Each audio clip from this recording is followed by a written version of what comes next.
Steve, you're on mute. I'm not sure if you're trying to Oh, say something. sorry, I was. Yeah, just checking. When I have my chat or people list on, it doesn't show on the screen, does it? What do you mean? You mean your normal Teams chat? Yeah. No, no, it doesn't. Yeah. No. Right, great. Okay. Just so I can then see questions. That's all. Yeah. Okay, we'll just give it another minute and then we'll start. Cool.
Okay, think we can start, Steve.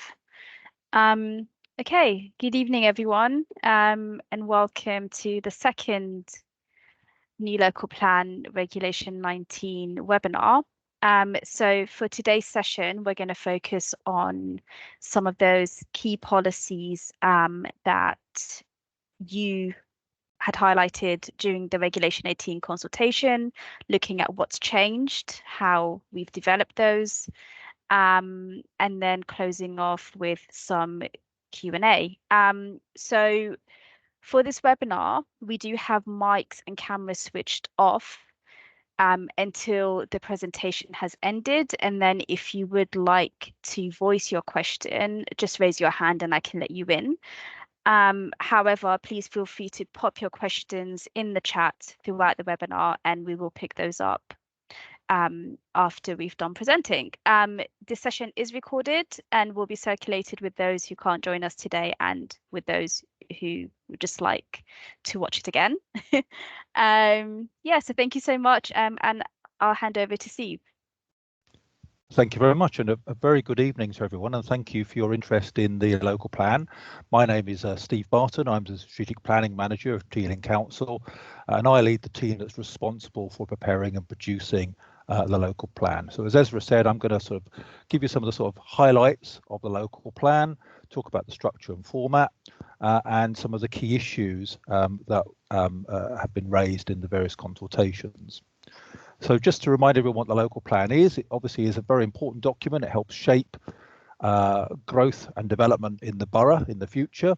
It sets out an overall vision for development, the council's strategic priorities, and the planning policy framework for development.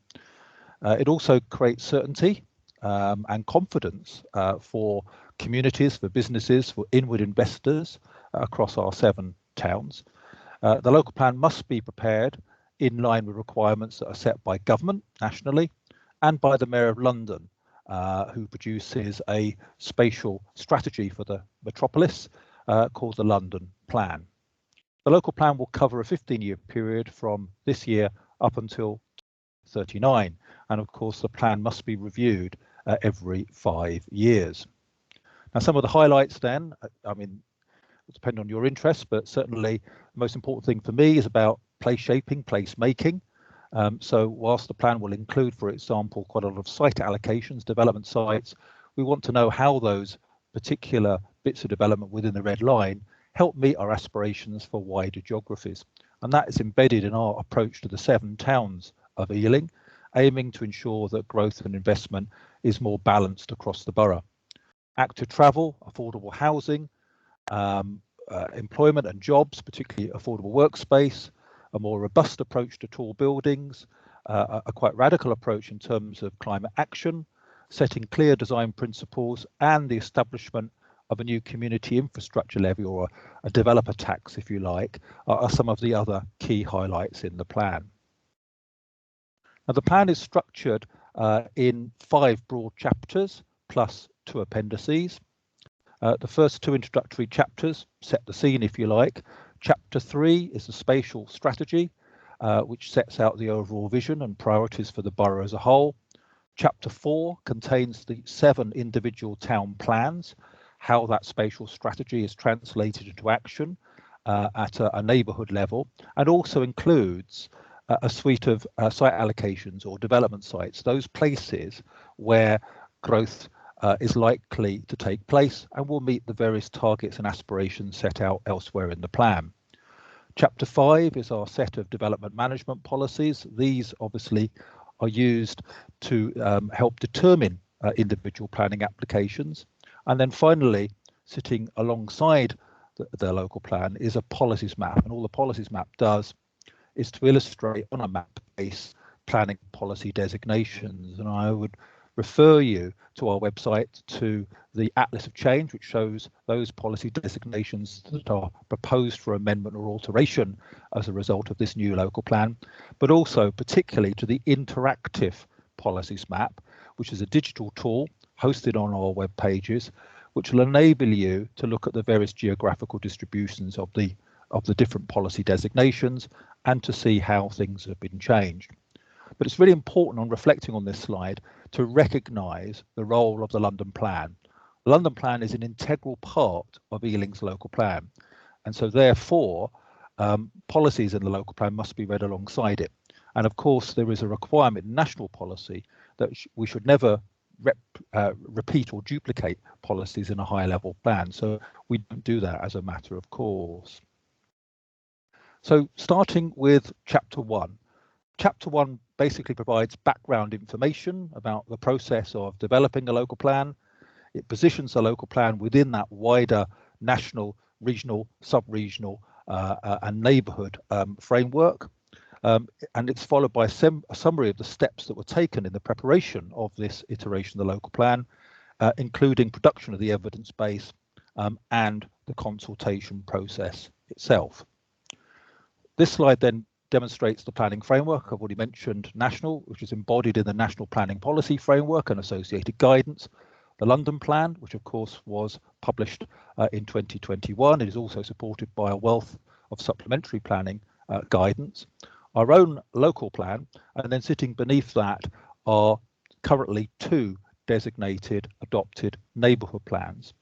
Now, in terms of the borough, it's important to remember that this local plan does not cover the whole geography of the London Borough of Ealing, and that is because Ealing also plays host to a separate local planning authority, which also covers parts of neighbouring Hammersmith and Fulham and Brent, and that's called the Old Oak and Park Royal Development Corporation, a mayoral corporation established by the Mayor of London, and it has its own separate local plan making responsibilities and has adopted its own separate local plan to Ealing. So in other words, this plan will not set planning policy for North Acton or the Park Royal area. Now this slide illustrates the stages that we must undergo to prepare a local plan. So we are currently at stage 5, publication of Regulation 19, or as I prefer to call it, the Council's final proposals. And those proposals were endorsed by full Council at a meeting on the 21st of February. But prior to that stage, of course, we went through some very extensive evidence gathering, including from our local communities and key stakeholders through the Shaping Ealing process. And we also underwent between November of 2022 and February of 2023, a very extensive what's called Regulation 18 consultation, or as I prefer to call it, our initial proposals. And together with a further mini Reg 18 that we did specifically in the summer around one issue, we garnered something like 14,000 representations from the community, which again shows the level of interest in this very important plan. So as I say, we're at Reg 19. This consultation will last for 6 weeks, so we're 8 days into that 6-week consultation at the moment. When this stage is finished, we will be submitting the plan to the Secretary of State for independent examination, which is effectively a public inquiry. We expect to do that in the summer. I'm aiming for the end of June at the moment. We will then undergo examination, which I'll say more about later, which will be presided over by an independent inspector. And depending on what conclusions the inspector makes, assuming the report that he publishes finds the plan to be legally compliant and sound, it will then be open to full council to receive the final amended plan and to adopt it. And I expect that to happen probably in the summer of 2025. So Chapter 2 then sets the scene for the local plan. It establishes the strategic and borough level context for the local plan and the borough's core themes of tackling the climate crisis, fighting inequality and creating good jobs and growth that flow from this. And these frame the council's strategic objectives. It also references the context that Ealing works within, both nationally, but importantly regionally and sub-regionally. And this map is an extract from the local plan showing the West London context, and in particular the excellent connectivity enjoyed by the borough, its proximity to Heathrow Airport, and of course the importance of the swathe of industrial land known as the Ealing Productivity Arc that extends through the borough.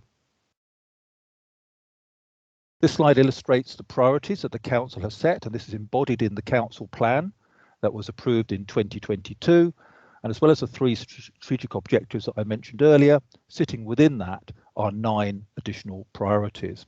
And this is the structure, the approach, the golden thread, if you like, that threads its way through the entire local plan.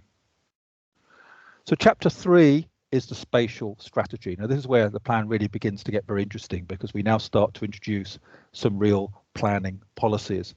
And this section establishes the spatial strategy for Ealing and how it will be delivered over the next 15 years.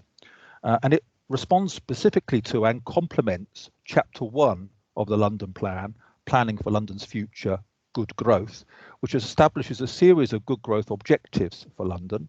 So this planning framework then informs the overarching borough-wide 15-year spatial vision and the subsequent spatial strategy that is aligned, as I say, to Ealing's Council's core themes in the council plan. And this slide tries to illustrate how all of these things come together.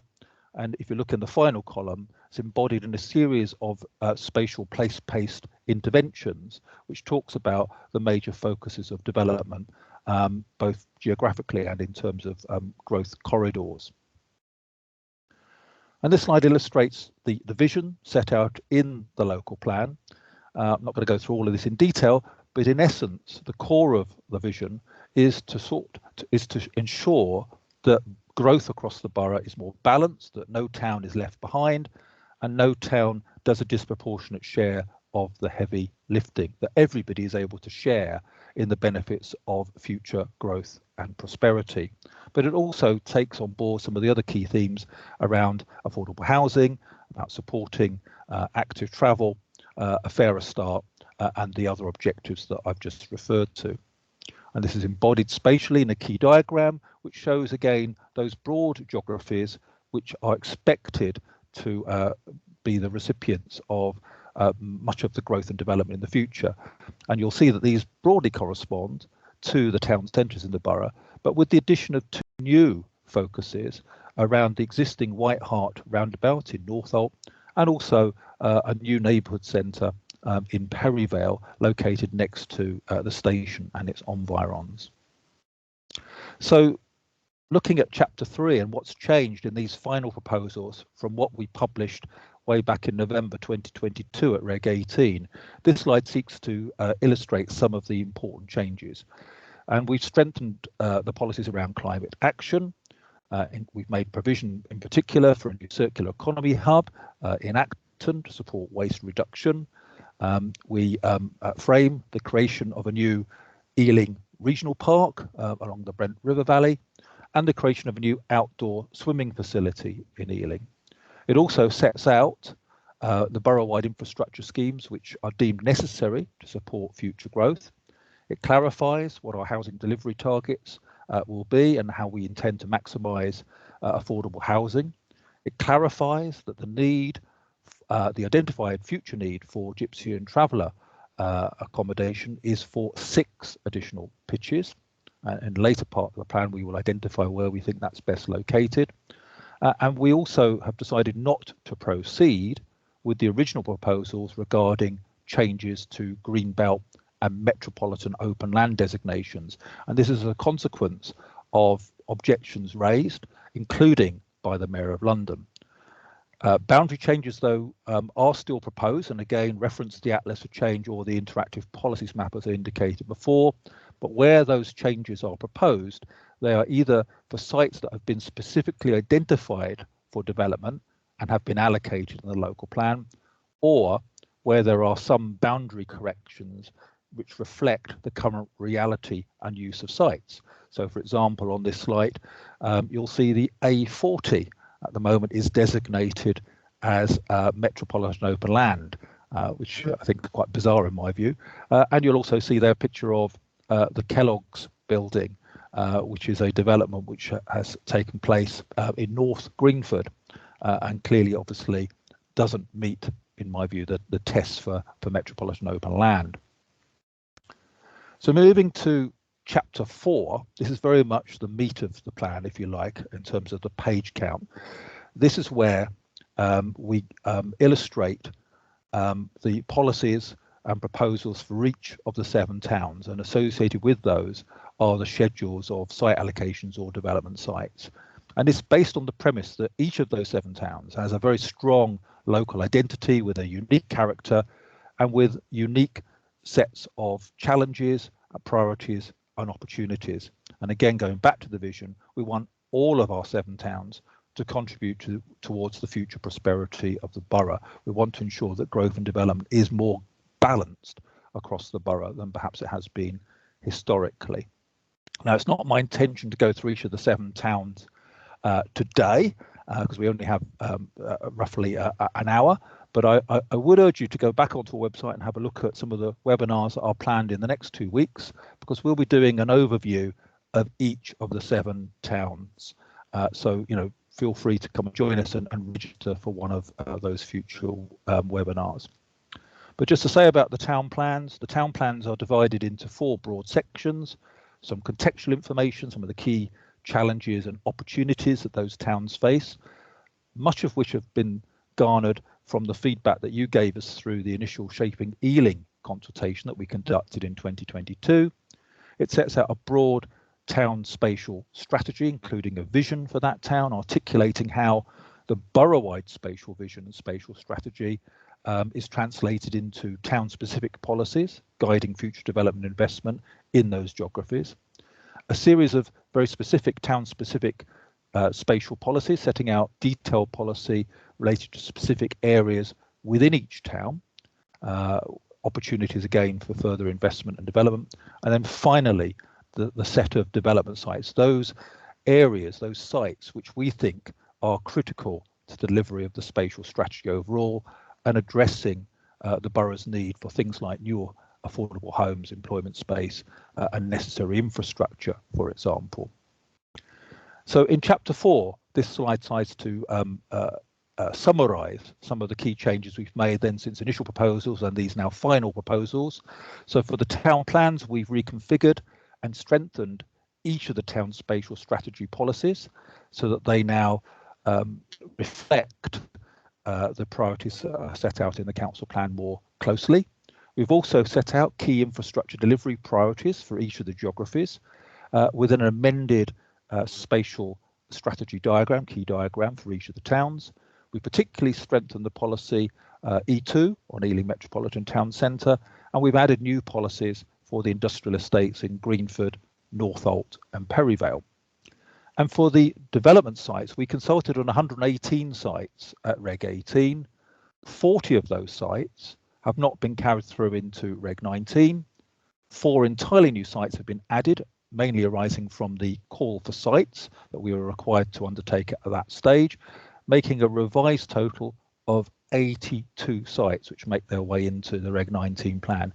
22 of those sites have had their red line boundaries amended. Now, each of those development sites now includes updated information on the proposed mix of uses, a better indication of the indicative timetable for delivery, as well as more detailed commentary on context, design and key infrastructure requirements that would guide any future development proposals should they come forward. And where appropriate, we also now provide very specific guidance on the suitability of any tall buildings and parameters on scale, height and massing, therefore reflecting the policy that we set out in Chapter 3 and in greater detail in Chapter 5. It's worth also just mentioning in terms of Greenbelt MOL, I indicated earlier that the most significant changes were where we were intending to de-designate Greenbelt or MOL because a site was coming forward as part of a site allocation. And this slide just illustrates those specific sites where this might be an issue. So Gurnell, in particular in relation to the existing car park hard standing, the former Barclays Sports Ground, the site of the existing pavilion, car park and hard standing, etc. And then one of the issues that was most topical in the previous round of consultation was in relation to Gypsy and Traveller site allocation. Again, I do want to confirm that the need that's been identified is for 6 additional pitches. There were a number of other options that were appraised and investigated, and they have not been taken forward into this plan. And that choice was informed by a very substantial body of evidence, which looked at the suitability, availability and deliverability of a number of sites. In the summer of 2023, we consulted specifically on 2 sites, and following consultation, further assessment and discussion, we have now selected a small parcel of land on the much larger Downs Barnes Farm West London Shooting Ground site, which is site allocation 09NO in Northolt, the Kingdom Workshop off Charvel Lane. And just to indicate where that is, you will see that it is a site, although it's technically currently within Greenbelt, you will see that it is very intensively developed and in fact has an unauthorised use for a largely lorry maintenance park. So we're not intending that this proposed development would take place on a greenfield site. So I now want to turn to Chapter 5, which is the development management policies. This is the section of the plan that sets out our policies that provide the standards and guidelines that planning applications need to comply with. I'd like to introduce my good friend and colleague Sam Cuthbert to talk us through this section and also to say some words about the community infrastructure levy. Sam. Thanks very much, Steve. Can we take the next slide? First of all, I'll give a broad overview of the development management policies, as Steve said, and it's important to note that these split into 2 quite distinct kinds.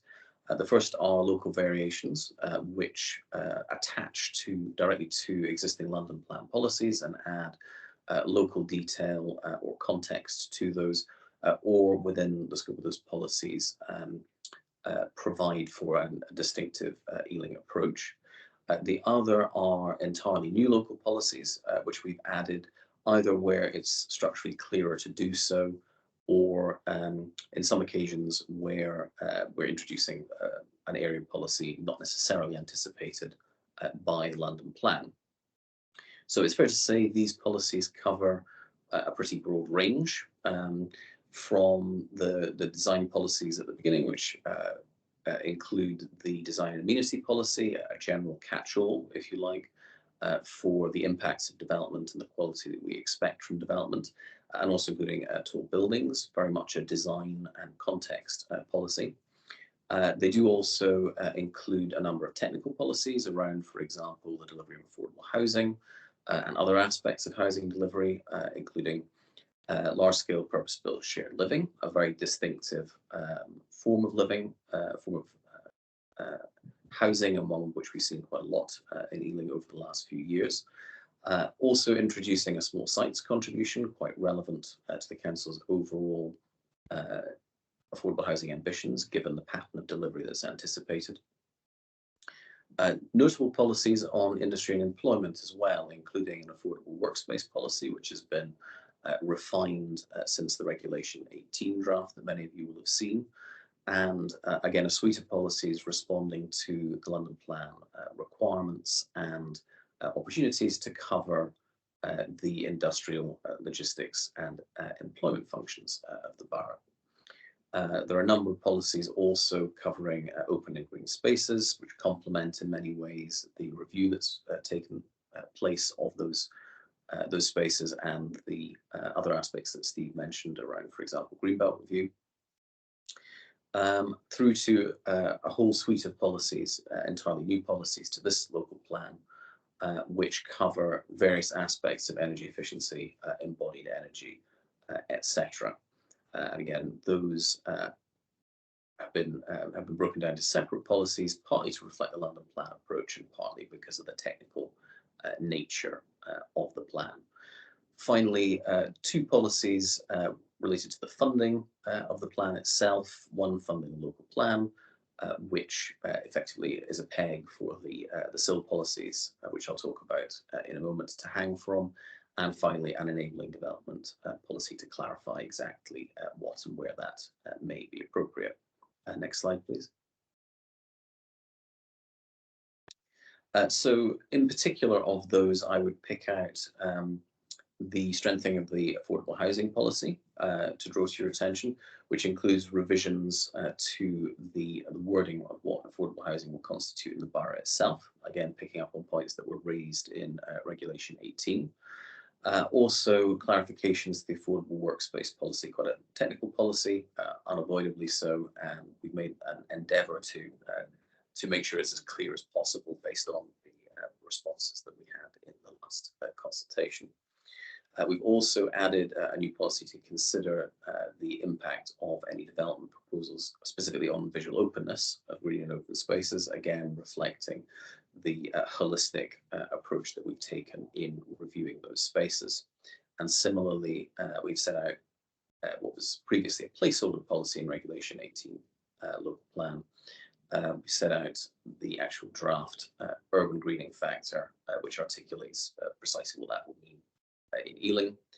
Similarly related policy showing how biodiversity should be improved in various development schemes, and a policy specifically to support sports and recreation facilities. Finally, as I mentioned before, a whole new suite of related policies on climate action. That breaks down effectively the carbon implications of running particular uses within a development. That's the operational energy policy. It clarifies how we intend to address quite well publicised concerns around embodied energy, as well as setting out exactly when the London Plan requirements for a whole life carbon cycle approach, when the evidence will be necessary to support applications and when not. And finally, the related policy setting out how to reduce waste and support the circular economy. Next slide, please. So moving on then to the community infrastructure levy, as I mentioned before, that is in fact in legal terms both a separate consultation and ultimately will have a separate examination to the current local plan. However, for reasons of clarity, we've chosen to run them simultaneously. The consultations, that is, we run simultaneously, and the examinations as close to simultaneously as we can manage. So therefore, alongside the Regulation 19 local plan, we are consulting on the meat of a community infrastructure levy, which is the draft charging schedule.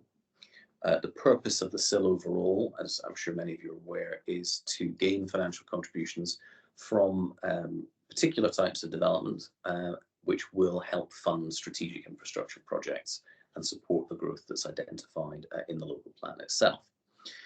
The significant difference of a SIL from the previous Section 106 agreements approach, which is what Ealing currently operates under, is that SIL will be a non-negotiable charge on development. It will be baked into all applications depending on the charging rate itself, and there is no scope to vary from that.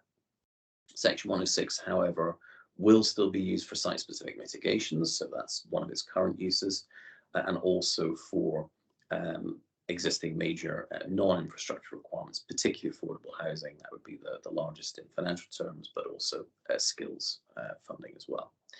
Worth noting that Ealing has not previously adopted a SIL. There isn't one in operation under the current local plan framework, and we are the last local authority in London to do so. So I think very much an important development with this draft of the local plan. Next slide, please.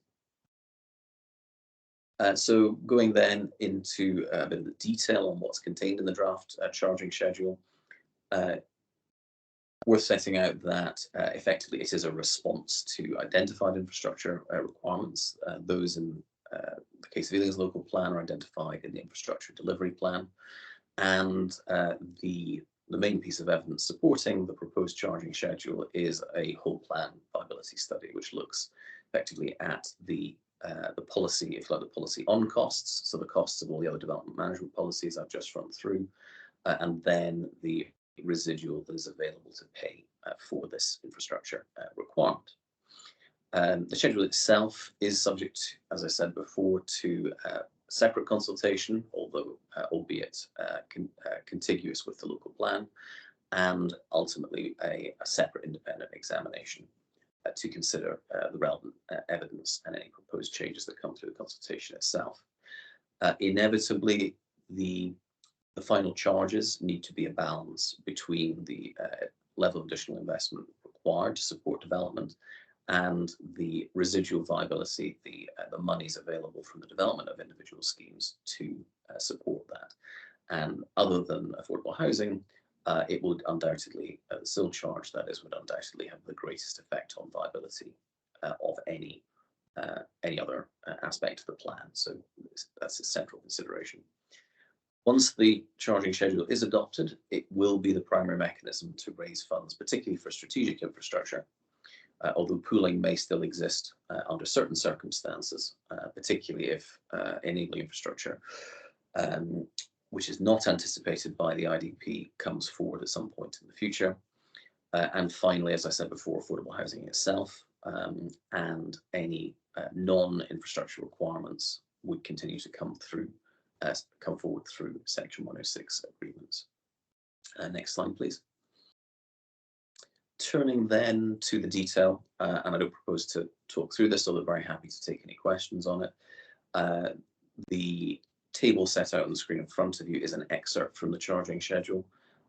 This is fairly typical, I think, of comparable charging schedules and reflects especially the recent experience of our neighbours, but in some, the greatest charges tend to be on residential uses of one kind or another, because those are the best able to bear them. And you'll notice other charges in there for specific uses, and other uses specifically exempted from the charge, particularly in this case, affordable workspace and retail, food and beverage uses. Next slide, please. One other aspect of the SIL charging schedule, and again, quite typical in schedules of this sort, is that we do adopt two different charging rates, one for central Ealing and one for the rest of the borough. Central Ealing in this case being an arbitrary boundary in relation to other aspects of the plan. It doesn't necessarily conform with the town plan boundary itself. It doesn't necessarily conform with boards. That is because it's a viability driven process. And so again, excerpted here from the consultation documents is the draft boundary, and that does form part of the consultation. We're quite happy to receive any representation or discussion on that. And I think, Steve, the very last thing to say, then, as I said before, this is a separate consultation, but it runs to the same timetable, the same 6 weeks as the local planning consultation. The final deadline is, I think, exactly the same at 6 p.m. on Wednesday, the 10th of April. And more information when the slides are circulated is available via that link. I think that's the end of the section I was here to talk about. So I'll hand back to you, Steve. Oh, Steve, you're still muted. Thank you very much, Sam. So just to conclude the presentation before we take questions, just want to say in terms of the local plan Reg 19 consultation, as Sam has indicated, the consultation period is exactly the same. So if you Google Ealing Council local plan, it will take you to our local plan landing page, and you will find on there links to a whole wealth of different resources, including the evidence base and of course the plan itself, including a very helpful toolkit which will help you understand and respond to the draft local plan. And you can provide feedback then by the 10th of April in a number of ways. We would prefer you to use the SurveyMonkey form, which is an online form and can be filled in and attachments added. Alternatively, you can download the form, complete it and then send it back to us either via snail mail or by email. You can write directly to us, or you can just send us a letter. And also just to mention that hard copies of the local plan are available in all of the libraries across the borough and in our customer services centre at Percival House. In terms of next steps then, following closure of the Regulation 19 publication window, and after we've given careful consideration to all of the responses we receive, the plan itself will then be submitted to the Secretary of State for examination. Examination is basically a form of public inquiry, if you like. Now, I should emphasise the Council can no longer make any modifications to the plan based on any responses we receive. The only person who can now do so is the inspector, although we can obviously recommend changes to him or her as part of the examination. And if significant amendments were identified as being necessary by the inspector, it may well be the case that further consultation could be required. The planning inspector will assess the plan based on legal compliance tests and the tests of soundness, which are set out in the National Planning Policy Framework and helpfully reproduced on the Ealing Council local plan landing page. And the examination itself is structured around issues and matters that are chosen by the inspector, not me, not the council, by the independent inspector.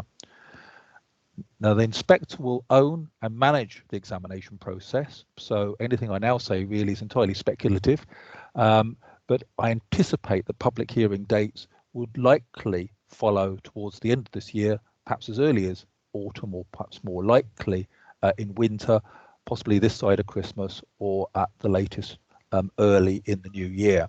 And subject, as I say, to the inspector's report and any processes that he or she requires us to do in addition to what is anticipated, we would expect adoption of the local plan to be considered by full council again around the summer of 2025. Now, I see there's been some very good questions in the chat and the Q&A, and I'm happy, Ezra, with your permission to move straight to those. Yeah, that'd be really great, Steve. So Okay. I think what makes sense is, should we start with the chat box first, because there's quite a few questions that were put in quite early. I'm actually in the Q&A, which is a bit more difficult to load. So if I could just deal with those first, just so I've got them in front of me. Okay, and that's then fine. I'll go back to the chat. So Mary has raised two very good questions. The first question, for those who can't read these, is there a simple list of the 82 development sites, and where can I find them? Yep, that's in table 1, Mary, which is in the introductory chapter to the plan on page 14. And as well as providing an index of all of the development sites, it also indicates those sites that we didn't take forward. And if you look at each of the individual town plans for each of the 7 towns of Ealing, you'll find also an index map and a list of the development sites before we get into the development site pro formas. So that should hopefully be a very interesting and an easy way to navigate. Mary also asks, can I explain what neighbour area is, and in particular in the context of Perryvale Station? Sorry, Mary, if I wasn't clear. So neighbourhood areas in this context are part of the town centre hierarchy. So at the top of the list would be international, and there's only one of those in London. That's effectively the West End. Then there are metropolitan town centres. So these are of borough-wide or regional significance, and we only have one of those in the borough, which is the Ealing Metropolitan Town Centre, which straddles Ealing Broadway, the Office Corridor, and West Ealing. And then we have major centres, of which we have one in Ealing, which is Southall. And then we have district centres, which are Greenford and Acton. And then beneath that, smaller in scale and in terms of the range of services each time that each of these centres offers, are neighbourhood centres.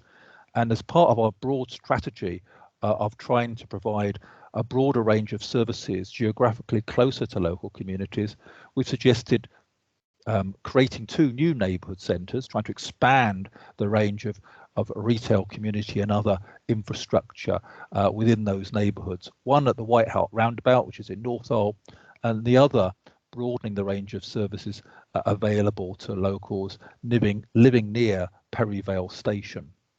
And beneath neighbourhood centres are even smaller centres, which we call local centres. Those are effectively shopping parades. And I'm guessing, Mary, that you may be somebody from Perivale. And one of the problems Perivale as a town suffers from is it doesn't actually have a town centre, so that locals therefore have to travel further afield to Greenford or to somewhere else to be able to get the wider range of access to goods and services. So we're trying to create the conditions where there is a broader range of goods and services available to you in your individual locality. And now I'm moving to the chat. Sorry, there's been quite a lot more questions since I last looked at this, so I'll try and go through these in the order which they were received. So somebody's asked a question about, on my highlights slide, I didn't mention biodiversity and the importance of green and open spaces. Obviously, any list of highlights is an entirely subjective decision, and the challenge that I was given was, can I put 10 or 12 things on one slide? It doesn't necessarily mean anything that wasn't omitted or mentioned isn't equally significant. And indeed, I will make the point that when you read the local plan, you must read it in its entirety. There is no hierarchy of policies which says that one policy or one particular issue is more important or more significant than another. All of the policies must be read in total. And I'm particularly excited by our policies on biodiversity.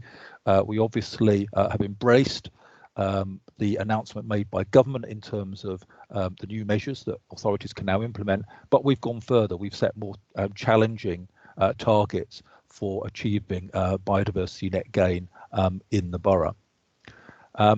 There's a question from Christine, I think it is, about a site in Greenford, which I think must be O1GR, which is Greenford Hall, the Methodist Church, the former police station, former clinic, and the library. And the question is, why are we allowing the loss of distinctive features such as the police station and the library? I can reassure you, Christine, I would urge you to go and read the plan, particularly in this case, page 253, which sets out the design principles for this allocation.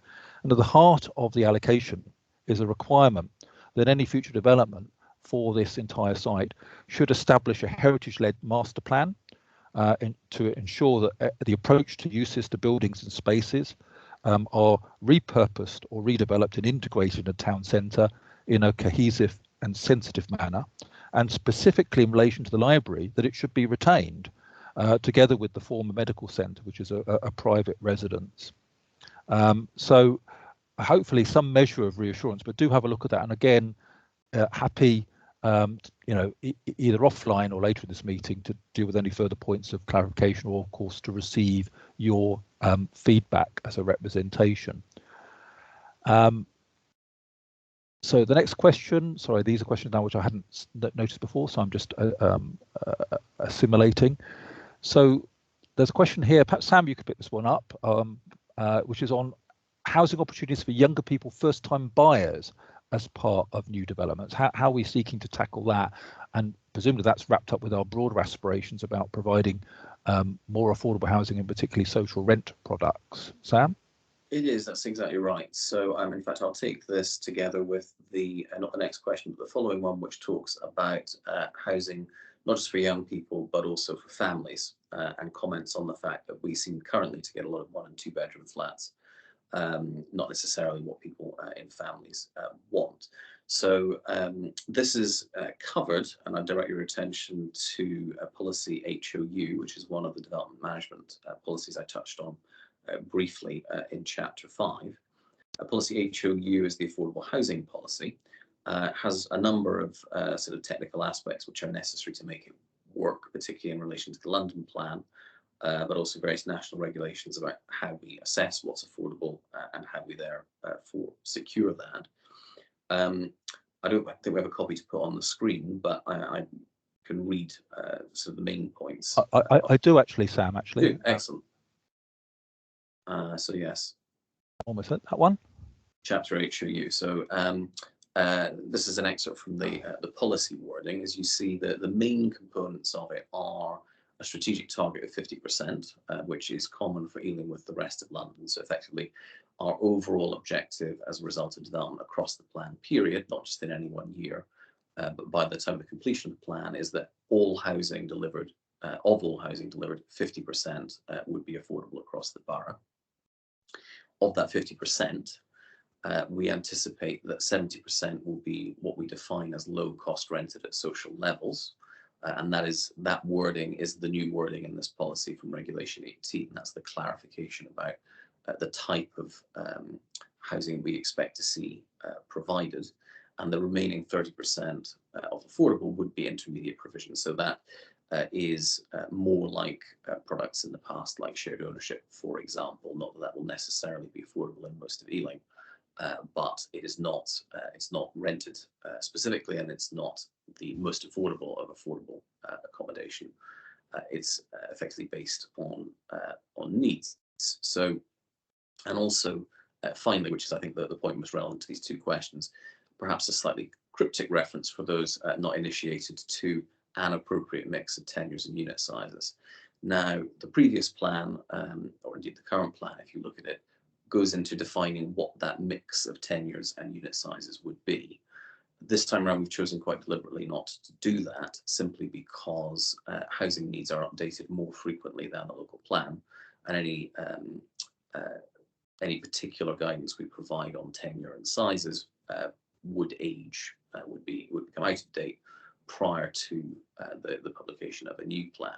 So effectively, what we don't have up on the screen is the section the supporting wording which sets out precisely what that appropriate mix of units and tenures is, and that comes to us from the housing strategy. So effectively, how we address needs for young people and first-time buyers, and how we address needs for housing for families is based on what our current evidence of needs for those groups is, and that will be published fairly shortly in the housing strategy, which will give us particular room sizes, particular numbers of rooms for particular dwelling sizes, and levels of affordability, and that is what we will seek to deliver on a unit by unit basis in every scheme that comes up.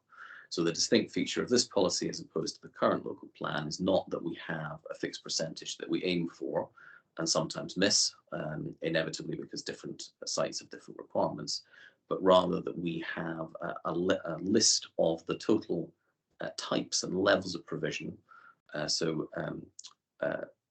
sizes of houses and affordability of houses, which is set out, and we will then tick off against those that which we deliver. So perhaps a slightly long answer to questions, but effectively, affordable housing is delivered by levy, and we're seeking in this plan to deliver as closely as possible against defined needs using that levy. Hopefully that's a clear enough summary to end on, Steve. Thank you very much, Sam. Sorry, Steve, just to say that there are still a few questions in the Q&A chat box. Yeah. Okay. Did you want me to read them out for you? Or are you happy to just? No, I'll carry on. So I'll finish ones in the chat, then I'll circle back to Q&A. Great. So some very excellent questions, by the way. So do please keep them coming. So one of the questions is, how do you define good growth? Is that growth per capita rather than total growth? And does it take into account quality of life? So it's less a metric and more a series of objectives. And these, I go back to the point I was making at the beginning. The local development plan is not just Ealing's local plan. An integral part of that is the London plan. So the concept of good growth is something which originates in the London plan, particularly in chapter 1. which starts on page 11 of the plan, and it defines good growth as growth that is socially and economically inclusive and environmentally sustainable. And in the London Plan, that is their golden thread, if you like, underpinning the entire London Plan and each of the policies within the London Plan. And they set out 6 very broad objectives in the London Plan, which we are obviously seeking to reflect in our local plan. And again, you'll need to read these in greater detail because I haven't got time to go through all of them. But in essence, they are about building strong and inclusive communities, making the best use of land, creating a healthy city, delivering the homes that Londoners need, growing a good economy, and increasing efficiency and resilience. So that's where that concept of good growth comes from. And then moving down the list, do you foresee a time when you'll not need to build any more tall buildings, and if so, when will that be? It's a really good question. I wish I was a philosopher. Clearly, obviously, going back to what I've just been talking about in terms of good growth, we obviously need to make the best use of the scarce resource that is land. That's clearly an issue. So we talk about optimizing the use of land in the local plan. And clearly, obviously, we are very fortunate, and I speak here as a resident of the borough as well, that the borough is a very green borough. Large parts of the borough are green belt or metropolitan open land or public open space or community open space, and we want to keep it that way. But there is obviously intense pressure for development, which means obviously we are seeking to concentrate in the vast majority of cases, development to brownfield sites, and indeed that also reflects government policy where there's a presumption that development should be on brownfield sites. But of course, that is also inherently contradictory because, of course, many of our brownfield sites also provide other important uses, not least for industry, for employment. We do not want Ealing to just become a commuter town, a part of the commuter belt, like parts of the rest of the southeast of England, for example, for central London, for Canary Wharf. We actually do want to have mixed and sustainable communities, which means having jobs and opportunities for employment within the borough. That's just as important, I would argue, as providing homes, as is also providing infrastructure and the whole list of other things that I was seeking to highlight early doors. So I think there will always be an interest in some form of higher levels of density on brownfield sites, but I think trying to get behind what I think might be the intention of the question is, did we go too far? Were there too many tall buildings? Well, certainly what this local plan seeks to do is to take a much more robust approach on density on tall buildings. So the number of sites that are deemed to be suitable for a tall building in the borough set out in the individual development sites is relatively modest compared to the overall total number. And of those, not all of those are being proposed for what I would consider very tall buildings, anything above 10 stories, for example. So do have a look at the detail in the plan. And obviously, tall buildings are largely directed to certain centres, particularly Ealing Metropolitan Centre as the commercial heart of the borough. So I think from memory, tall buildings, remember, are defined as only being 18 metres or 6 stories or more. There are 3 in Acton, there are 4 in Greenford, 4 in Hanwell, 1 in Norfolk, none in Perivale, 8 in Southwold, 15 in Ealing. So not all of the towns will see tall buildings, and those that do may not necessarily see the tallest tall buildings, if that makes sense. Another very good question, can response to this stage be passed to the inspector or only are changes agreed by the council? So again, if I didn't explain this correctly, any feedback that we receive formally as part of Reg 19, we will put into a report, and all of that information is shared with the inspector. So all of the representations goes to the inspector, and the inspector will review the representations, the feedback that is made, and will then decide, firstly, what matters, what issues he or she wants to discuss in the public inquiry. And based on the feedback that's received, if you've ticked the box which says, I would like to have an opportunity to speak at the future public inquiry, we'll choose who he or she wants to give further oral testimony in addition to the written representation that may have been made. Won't be for the council to decide, won't be for me to decide who gets the right to speak in the public inquiry. It'll be for the independent inspector, as I say, appointed by the relevant Secretary of State, and he or she will decide the matters to be determined. We cannot make changes to the plan now as an authority. We can certainly recommend changes or modifications to the plan, either perhaps to improve the clarity, understanding the plan, or because we've got something just plain wrong, or because there's more information that's come available, further evidence that leads us to perhaps lean in a slightly different direction to the one that we've outlined in Reg 19. But we can only suggest that to the inspector, and the inspector would make the final call. There's another good question here, which is, are developments which have already been approved subject to the plan? That's a really, really good question. So the answer is, if something's got extant planning permission, it's got planning permission, and it's implemented, it can be built. And this plan cannot influence that. It doesn't go back in time. I don't have a TARDIS to say that all of those planning permissions are null and void and now have to be reviewed through the prism of the new local plan. But of course, many large development sites, many large development schemes come forward in stages. And so depending on where they were in the planning cycle, it may well be that the new local plan will begin to bite. And certainly if a planning application was not implemented, it lapsed, and a scheme came back, the landowner developer is quite likely to say, well, you did give me permission for a 30-story tower before, so there was a precedent. I think the argument would be, in that instance, if it wasn't implemented, if the policy is saying something significantly lower, very likely now, that the new policy would prevail.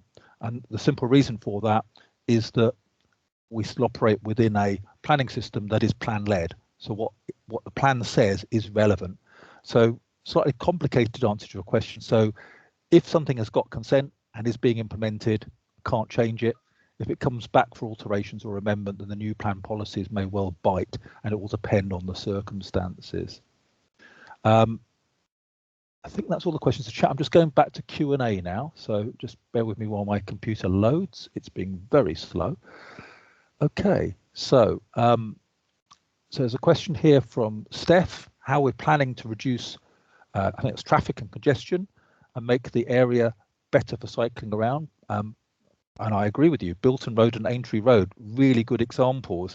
And if I can find the relevant references in the plan, we say something very specific about those issues. The general comment I would make is that active travel, and particularly the promotion of cycling, is one of the hallmarks of the plan. We attach great importance to that generally, and you will see that each of the town plans sets out quite detailed policies, including routes in some cases, for the promotion of active travel provision, I should say, alongside improvements to public transport, and also improvements for pedestrians, particularly around greater permeability, the ability to move around local communities. And I'm just trying to find the specific reference to Aintree, which is here. There we go. So I would urge you, Steph, to read page, can't read, 361, which is policy P5, which deals with the wider Perivale industrial estate.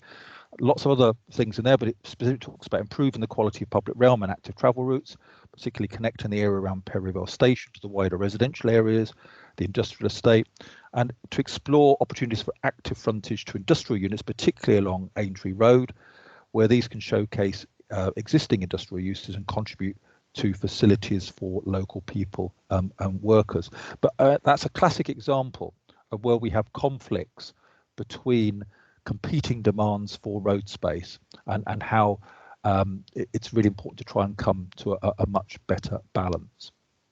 And then we have a question about Steve.